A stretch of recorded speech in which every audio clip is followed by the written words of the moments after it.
Sud Radio, 6h50, c'est bon à savoir. Et cette question maintenant, où est-il le plus cher de s'assurer? Ce matin, l'assurance Léocare dévoile pour nous, pour Sud Radio, le résultat de son étude sur le prix des assurances auto et habitation en fonction des villes. Christophe Dandois, bonjour.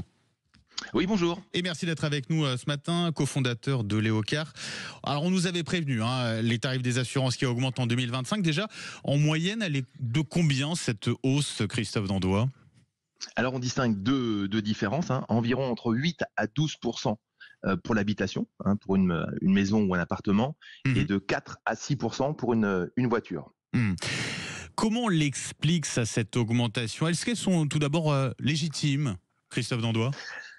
Alors, on a malheureusement tous constaté ce qui se passe depuis plusieurs années, comme notamment les catastrophes naturelles. Comment on calcule le prix d'une assurance? Il suffit tout simplement de regarder ce qui se passe en termes de sinistralité et on a à peu près la tendance pour les futures années. Et comme tout le monde a constaté les impacts environnementaux au cours de ces derniers moments, eh bien c'est la première justification. Après, il y a des choses un peu moins... Alors ça, pour l'assurance habitation, on l'imagine, on le comprend très bien. En ce qui concerne bien son assurance auto, ça interroge davantage, non? Alors, vous avez raison. Pour le coup, d'avoir une inondation dans sa maison, ça impacte aussi sa voiture si elle se retrouve dehors. Ça peut, donc, oui, il y a une partie. c'est sûr. Voilà, c'est un peu vrai. Le deuxième point, c'est aussi le côté accidentogène des routes. Et c'est pour ça que dans notre classement, on trouve parmi les 10 premières villes, 5 villes d'Île-de-France. Donc c'est aussi lié à ces côtés accidentogènes. Et puis il y a aussi un autre point plus important dans les voitures qui sont les vols et le vandalisme dont on a une recrudescence. Alors vous l'avez dit, les disparités sont grandes en fonction des villes en France. Alors vous l'avez dit, c'est notamment en Île-de-France qu'on paye le plus cher, sans surprise, finalement. Je sais pas si on peut le dire sans surprise. En tout cas, oui. Ouais. Je sais pas si c'est malheureusement.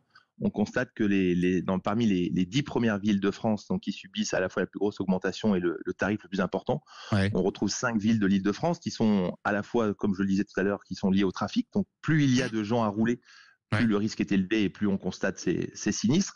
Et aussi, il faut le mettre en face, cet aspect vol et vandalisme dont est plus facilement victime les habitants de l'Île-de-France. Au-delà de l'Île-de-France, c'est quoi les villes qu'on retrouve dans ce top 10 où les assurances sont les plus chères?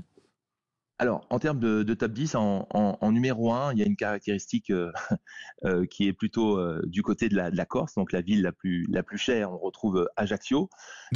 En deuxième, Marseille, donc là, on est aussi sur des sujets à la fois de vandalisme et de catastrophes naturelles.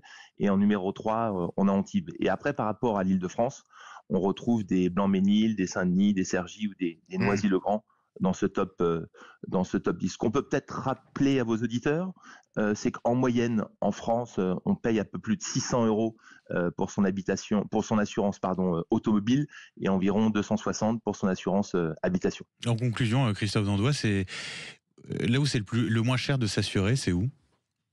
Alors, on peut peut-être dire que vous l'avez étudié aussi? Ouais, c'est surtout comment on fait pour que ce soit moins cher. Et donc, il y a pas de... À part cette tendance globale pour toute la France, pour trouver au mieux, il faut personnaliser. Alors, ce qu'on peut donner comme conseil à vos auditeurs, il faut regarder chacune des garanties, puisque c'est comme ça qu'est fait une assurance. Est-ce qu'on a les objets électroniques? Est-ce qu'on a des objets de valeur, etc. dans son contrat?